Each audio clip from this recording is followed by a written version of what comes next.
Okay, welcome back mga scalper. Another technical analysis for BTC. And wag na nga nating patagalin pa. Monthly time frame is isang green candle. Kaka-close lang ng candle na to.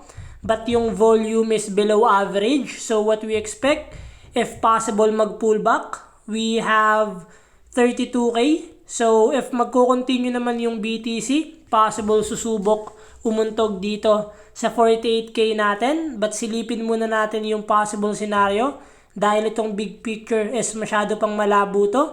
So simulan natin sa weekly time frame. Kung makikita natin pahina ng pahina pa rin yung volume.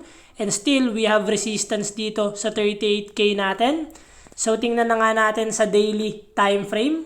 So daily time frame is isang doji candle and below average yung volume. So possible undecided pa rin yung market. And silipin pa natin yung possible scenario sa lower time frame. Kung makikita natin sa 4 hours time frame na break niya na yung trendline resistance natin.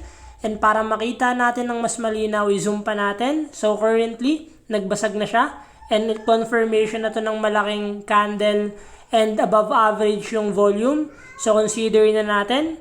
So what happened is meron tayong support dito, then nagbasag siya. So if susubok si BTC magbasag above here, then possible magkaroon tayo ulit ng bagong high kay BTC.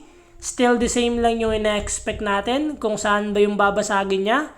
Kung ito bang trendline support natin or yung resistance area natin.